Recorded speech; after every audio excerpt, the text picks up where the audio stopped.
Hey, what's going on, guys? Ben Brewster here, tradeathletics.com, and today I'm going to be talking about a common issue that I see, which is that athletes, they like to do most of their throwing, especially in the off seasons, inside, and specifically with long toss. I've seen a common trend of athletes kind of preferring to do their long toss indoors on their own into a net. So, my claim, and I feel strongly about this, is that indoor long toss on your own into a net is not long toss. That's really ignoring a lot of the benefits of outdoor Jaeger style true long toss. And so I want to get into exactly why that's the case and why I feel that if it's at all possible for you to get outside and throw to a partner, that really is going to be your best bet from a developmental standpoint if you are a long toss guy. So with that being said, let's get into the video and let's break it down. So first, what exactly do I mean by long toss? There's several different definitions out there. Now when I'm referring to long toss, I'm referring to the Alan Jaeger style of long toss popularized by Jaeger about 10-15 years ago. Again, this is referring to kind of that loose, free and easy extension phase. We're working out often to high effort / max distance, although not always. And this is followed by throwing on a lower trajectory on the way in, what you want to call these pull downs or compression throws, some sort of transfer to a lower arm slot, not a lower arm slot, but a lower release angle on the way in, getting that throw downhill. And this is typically done from some sort of curl hop variant. So we're all familiar with this. This is pretty much the popular way to long toss since Jaeger popularized it. We view long toss as a drill. This is a kind of important distinction with how we view long toss versus how a lot of coaches think of it. A lot of coaches see it as some sort of, they kind of put it on a pedestal where it's just this core piece of their throwing program. Really, we look at it as a drill. It's a drill just like any other drill. It's on the same level playing field with any other drill. And so with that kind of lens and that perspective on long toss, we really like to break down, hey, is this appropriate for this guy, this guy, this guy?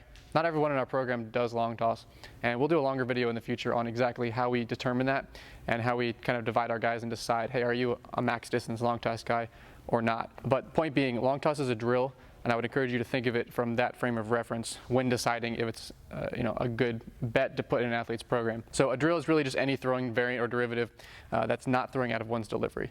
So anything that isn't throwing 60 feet 6 inches downhill off a mound to a catcher is a drill by that definition. So again, these variations in environment, internal or external focus, different cues, are done with the goal of improving some sort of throwing specific parameter and transferring that improvement to the actual skill. So we're trying to take some piece of the throw, work on that specifically, and then transfer it to the mound. That's really the point of any drill. That's the point of long toss. I'm a big fan of long toss for most guys, but I do want to kind of break down the pros and cons just to set the stage for why regular long toss is so potentially beneficial, and then compare and contrast that to indoor long toss to see if it still maintains those same pros and cons. So the first pro is that there's very loud and instant feedback. Because you're throwing outside and you're often throwing over large distances, 250, 300, 350 feet, you really get a ton of information after each throw about ball flight, ball movement, ball carry, how far that throw went. And so you can really see throw to throw, hey, what did I do differently there? That ball just traveled 20 feet further and it felt like a lot less effort. It felt smoother, it felt easier. Hey, that throw just died on me after 220 feet. The last throw just went 270 easily. What did I do differently there? Oh, I opened up early, maybe I yanked it, maybe I cut the ball. You can really start to see the differences throw to throw as they get exaggerated over large distances. So there's loud, I'm going to refer to that as loud instant feedback. It really exaggerates it more than when you're just throwing from 50, 60, 70 feet to a person, and certainly more than throwing indoors into a net. So loud feedback, that's in my opinion the best, the biggest benefit of outdoor long toss. There's no radar or technology needed for this instant feedback. So this is, people nowadays wonder, like, how did pitchers even develop without a Rapsoda, without radar guns 30, 40, 50 years ago?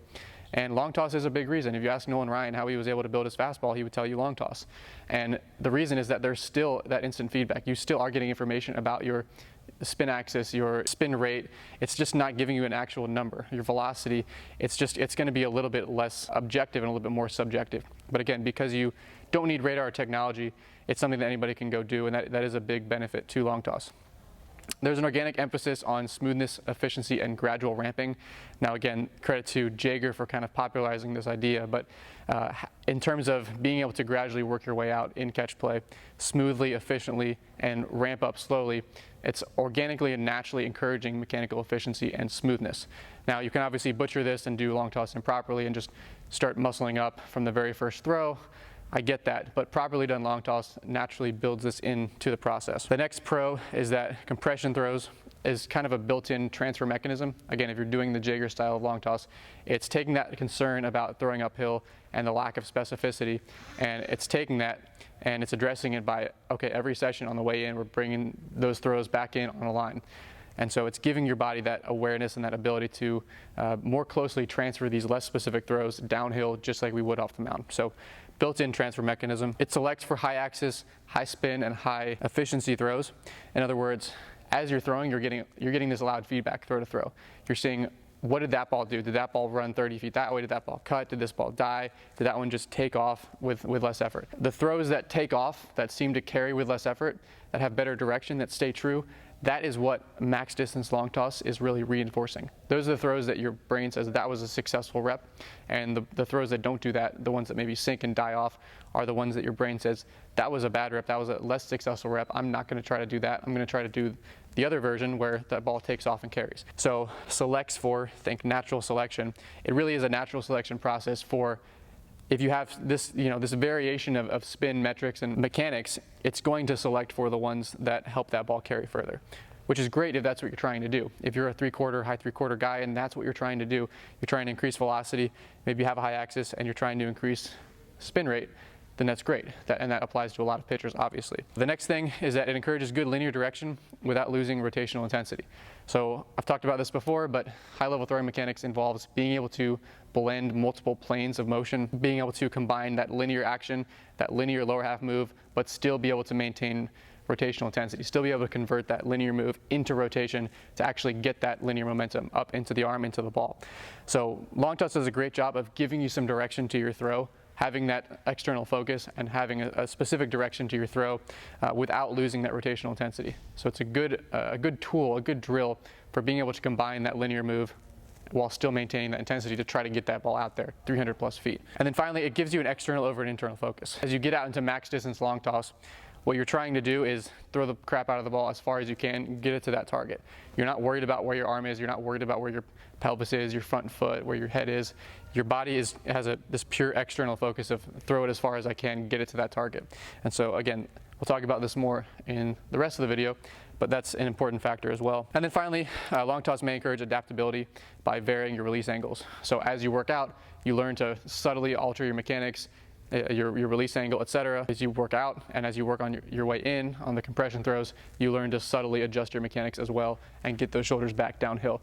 So there is some adaptability built in. The best athletes are the most adaptable. Their patterns are fluid. They can make throws off balance. They can make a throw uphill, downhill, and they just have this adaptability built into their mechanics naturally. So long toss may encourage that by adding that variation in naturally into your throwing protocol. So what are some of the cons, as I would classify them, for long toss? Long toss isn't necessarily the perfect drill for every single guy, so what are the cons? The first one is obviously it's a non-specific release point or release angle. This is why a lot of coaches kind of historically or traditionally maybe steer clear of long toss. The ones that do is that, again, it's getting you uphill. Your release angle is not going to be the exact same as when you're downhill throwing to a catcher 60 feet, 6 inches away. Again, this isn't necessarily a problem if you have that adaptability and you can modify your mechanics and you can still get downhill off the mound, and then in long toss you're a little uphill. It's not necessarily a problem, but this is a valid con. There are certain athletes that they long toss and it does make it more difficult for them to get downhill off the mound. So that is a valid concern for some athletes with long toss. The second kind of link to that point is that it may reinforce certain mechanical flaws. So specifically for pitchers who are uphill at landing, maybe have a low elbow, or maybe have a late arm at landing as well. What we'll see is that long toss can negatively reinforce those flaws. It can make it harder to actually fix those flaws and all the other patterning work that we're doing when they go out and bomb throws uphill at 300 plus feet.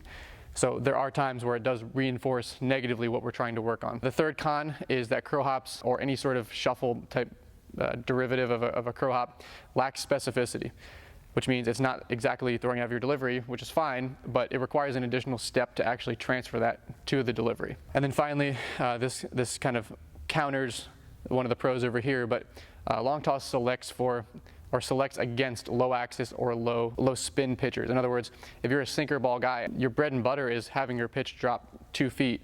You're a sinker guy or you're a low slot guy, maybe you're a Chris Sale. What makes you special is the movement that you're able to generate and the angle that you're able to throw and the deception that you're able to create. Well, long toss selects against that because, again, we know that it's selecting for the high axis, the high spin, and the high efficiency type throws.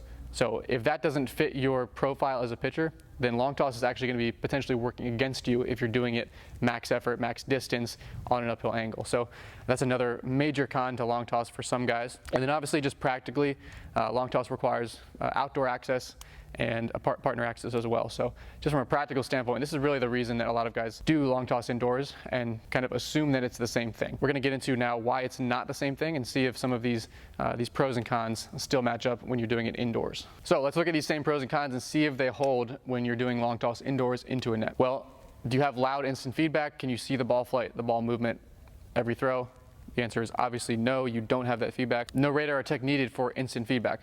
Well, you're not getting instant feedback, so obviously you would need to have a Rapsodo set up to somehow get that uphill throw, which is unlikely. You need to have a radar gun set up. Again, it would be difficult to actually set up a radar gun to get that throw uphill. That pro is lost as well. Organic emphasis on smoothness, efficiency, and gradual ramping. Well, there's not really a way to organically, naturally do that because you aren't slowly working your way out with a partner. You can kind of force it as far as trying to mimic the same thing, but again, to me, that's a pro that's really not there. You really kind of have to think about it and force it to work out slowly when you have no idea what working out means when you're throwing into a net 5 feet away. So to me, that one's gone as well. Compression throws are a built-in transfer mechanism. Yes, you can still do compression throws, so that's still a pro. You can still work on that. Does it select for high axis, high spin, or high efficiency throws? Well, not really, because you're not getting any feedback and you can't see the throws that take off versus the throws that cut or run or dive. So it doesn't have that pro. Does it encourage good linear direction without losing rotational intensity? My answer would be no. When you see guys long toss into a net, there's really no frame of reference of direction to the throw. This is the same issue we'll see a lot of the times with plyos or just in general warming up into a net is there's no real direction to the throw. They're just kind of rotating and there's really no focal point of what they're doing. For me, that's also gone as well for indoor long toss. You're not getting that natural built-in emphasis on direction to your throw without having a target. Is there an external over an internal focus by trying to throw the crap out of the ball and get that ball to that partner 300 feet away? Or are you more focused internally? My answer would be, well, you're more internally focused when there's really no frame of reference of what you're doing. It's more about you're really just getting the feel of internally what that felt like throw to throw. You're kind of more feeling internally, whatever you're focusing on. So to me, that pro is gone as well. It may still encourage adaptability by varying release angles. Yes, but again, you're still not getting that feedback. So you still don't really know the result of the throw. So I'm going to keep those two pros on. As far as the cons, what cons are still there? Well, you're still dealing with a non-specific release point, so you're still training an uphill angle. It may reinforce certain mechanical flaws, being uphill at landing, having a low elbow, a late arm. That's still there. Curl hops lack specificity, requires an additional transfer step. That's still there, at least with most guys long tossing indoors. You still see them doing it out of a curl hop. So that con is still there. Does it select against low axis or low spin pitchers? Not really, because you don't have any feedback, so that's kind of nice. And then does it require outdoor partner access? No, and that's really the main draw to throwing indoors. So that con is gone as well. Almost all the pros to long toss, what makes long toss such an effective drill, are gone. And basically all the cons are still there except the convenience factor of throwing indoors. So that's really my beef in a nutshell with indoor long toss is we've gotten rid of what makes long toss an effective drill, is that we no longer have the instant feedback. We can no longer see throw to throw what's happening. Guys, if you learned something so far in this video, do me a huge favor and like this video. And if you're not subscribed to this channel, go ahead and subscribe to this channel as well. We're putting out new videos every single week on the topic of pitching development, and it really does help out the channel a ton. So stay tuned for future videos. Hit the subscribe button. So just a real quick summary of the problem with indoor long toss. All the major benefits are lost, while all of the major drawbacks are maintained, in my opinion. The biggest benefit really is convenience and not needing a partner. But again, unless it's under 30 degrees, it's snowing, it's raining, it's super muddy, there's no way to get good footing, or you absolutely have nowhere to go, you really should prioritize getting outside if you are a long toss guy. That's really the point I'm trying to get across. My point is not that there aren't valid reasons for throwing indoors. There are going to be times where you have no choice. You can't get a partner. There's no way to get a partner. You have to be inside. It's just to be aware that if you think that these are apples to apples, you think they're the same thing, it's not. And Jaeger style long toss really is effective for all the reasons that I've mentioned, whereas indoor long toss really is not going to give you the same benefits on the same level. I want to kind of give two examples of, we're going to call it pitcher A and pitcher B, and let's just kind of think through two sample off seasons where one of them is doing normal outdoor long toss and one is doing indoor long toss into a net. So pitcher A has several mechanical flaws. Let's say he has a directional issue, he flies open a little bit early, and his arm is a little bit late. Super typical for a high school or a college pitcher. So he can specifically work on those in some of his solo drill work. Maybe he warms up with plyos, he warms up throwing weighted balls into a net. This is kind of his time to have an internal focus. He's working on feeling his arm up on time, his shoulders closed. Maybe he does 5 to 10 minutes of that before he gets into his long toss. Now he goes outside, he throws outside, and he shifts that focus to more of an external focus. Now he's really just taking what he worked on in his drill work, and he's trying to transfer it to his long toss. And he's transferring it, out 100, 200, 300, 350 feet with this external focus. So as he gradually ramps into extension, he's reinforcing proper mechanics. He's got that immediate feedback on which throws were good and which throws were bad. When he flies open, he can see that the ball takes off and runs on him, or maybe he's cutting the ball on certain throws and he can see that. And when he stays close, he gets his arm up and he really follows through, gets good rotation, good finish, he can see that ball take off. So he's able to reinforce that throw to throw. On the way in, his compression throws have a specific direction, a specific focus, so he's better able to actually make that adaptation from the uphill throws to the downhill throws and better transfer that to his delivery, again, because he can see the direction, flight, action, and carry of his throws. So he's got an enhanced ability as well to push the intensity via this external focus. And I'll get into that more on the final slide. But because his goal is to throw the crap out of the ball as far as he can, he's actually going to be able to push more intensity than if he was throwing inside into a net with really no goal at all besides kind of an internal focus. Let's call this pitcher B. Same exact mechanical flaws, but he's throwing inside solo all off season. So he's maintaining an internal focus through his long toss sessions, and he's really got no way of telling throw to throw which throws were good or which throws were bad. Right, maybe he sets up a radar gun that helps to some extent, but if he pulls off on one throw, opens up early, maybe gets uphill, has his arm a little bit late, he can't necessarily tell when that ball only travels 5 feet if that one was going to run 30 feet on him, or if that one was going to die, or that one cut. He can't really tell. And so my question is, what are you really working on if you have no way to tell which reps were good, which reps were bad? So there's limited regulation of his mechanics, limited self-awareness. He's not really improving his self-awareness and his ability to internalize and understand which mechanical patterns elicits the best results. He's actually limiting his ability to make adjustments on the fly because there isn't that immediate feedback. There's also that decreased ability to push intensity. Again, if he had a radar gun set up, yes, you can argue he might still have an external focus and could push intensity, but again, most of the time there is not going to be a radar gun set up when you're dealing with a guy who can't find a partner or can't get outside. He's not going to have a radar gun in most cases. So my question to you guys is, who makes more progress over the offseason? Who has the best chance for these mechanical changes to actually click and actually solidify? And we're not going to get too much into this, but if you know anything about motor learning, you know how crucial feedback is to actually improving the motor learning process. Feedback is so critical, and that's really the main point that I want to get across in this video. So this is one of the final slides, bear with me, but I just want to touch on this concept of external versus internal focus. Am I thinking about what my body is doing, where my arm is, or am I thinking about something external? Am I thinking about throwing a strike or throwing it through the catcher or throwing it through the target 300 feet away? Now, with an external focus, we have enhanced ability to produce power. We've all heard this from pitching coaches at one point or another, but you can't be thinking about your mechanics in game. This really is the concept in a nutshell. If your goal is to execute a pitch at full intensity with the bases loaded, 3-2 count, you can't be thinking about where your arm is. You can't be thinking about the timing of your delivery, when your front foot is going to hit. If you're thinking about these internal things, you're just setting yourself up for failure, because now you're taking a part of your brain, a percentage of your available brain power, and you're allocating it away from the actual goal of the task. I'll give you an example. Most of you guys have probably tested a broad jump at some point. You've done a broad jump. You can go ahead and try this next time you do that. Go ahead and think about maybe your arm swing or your leg drive. Go ahead and keep an internal focus about some sort of cue related to your broad jump. Jump as far as you can with that being your focus, measure it, and now go do a jump where you set a piece of tape 2 inches past the jump that you just made.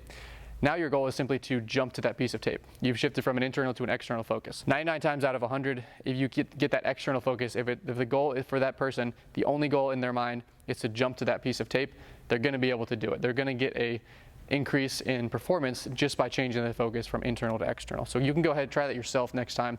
99 times out of 100, you're going to see that that's the case. And then another example that I really love is from Cal Dietz. He's essentially a Hall of Fame strength conditioning coach. He's the Minnesota strength coach, and he's also the inventor of triphasic training. I definitely would encourage you to check him out. But he's talked before, and I'm paraphrasing, but he's talked before about doing some kind of internal studies on his athletes as far as bar speed. So from my recollection, they were doing speed squats. So they had a bar speed sensor on the bar, and he separated his guys into groups.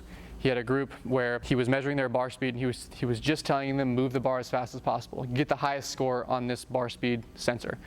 Okay, group number 2, he was giving them form cues only. So he was saying, hey, we're measuring the speed over here, but keep your knees out, your butt back, your chest up, your neck, your chin down. He was giving them a few form cues, and they weren't focusing on moving the bar fast. But he told them, your speed is being measured. Group number 3, well, they were given a combination of both. They were given form cues. I want you to keep your knees out, your butt back, your chest up, also move the bar fast, also keep your chin down. So they kind of sandwiched the move the bar fast cue somewhere in there, along with the form cues. Who do you think had the best bar speed result? Now, you might think, oh, maybe it's group 1 by a little bit. It was group 1 by a landslide. And I don't have the exact numbers that he's reported on this podcast or on this video, but I think it was something like 20 to 40%. Some massive increase in ability to produce power when that was actually the sole focus of the exercise. This isn't saying that form doesn't matter on squats. Obviously, there's a learning curve, but it really does follow the same principles. Once you've fixed whatever mechanical issues you're trying to work on, once you have these mechanical guardrails in place, much like once an athlete has learned proper squat form and kind of has those, again, squat form guardrails in place, if you're actually shifting into performance mode and you're trying to produce maximal power or maximal velocity, now that focus has to shift to an external focus. Throw the crap out of the ball, move the bar as fast as possible. And so I think that's just an important lesson to learn, and it's interesting how that really transcends whatever sport or whatever weight room activity we're talking about. It's really just kind of a product of how our brains and how our minds work when it comes to executing a task. So I think that's just a good example, a good take-home message to end this video on. So final recommendations: throwing into a wall/net does have its place, especially for initial kind of patterning work at the beginning of a session. In general, throw to a person each session if possible, or at the very least several times a week if possible. There's an intangible value that I've touched on. The exact percent of patterning work to kind of a max distance long toss or partner catch play will vary depending on the athlete, where they're at in their season. But you don't want to get too far away from throwing to a person. And if you're a long toss guy, throwing outdoor long toss to a person if you can. If you can't get outside, just realize there is still value to throwing indoors to a person, even if you only got 60 feet or 90 feet to work with. So even if you do your long toss uphill, don't just finish at 60 feet into a net and just assume that's perfect. If you have 60 feet to work with, do whatever throwing you can to a person at some point over the course of that session. That's my strong recommendation to end this video on. So that being said, thanks for watching, guys. If you got value out of this video, go ahead, leave a comment, like this video, and subscribe to this channel. If you have any questions, suggestions for future content, again, would love to hear from you guys on what you want to learn about pitching. So thanks for watching. See you guys in the next video.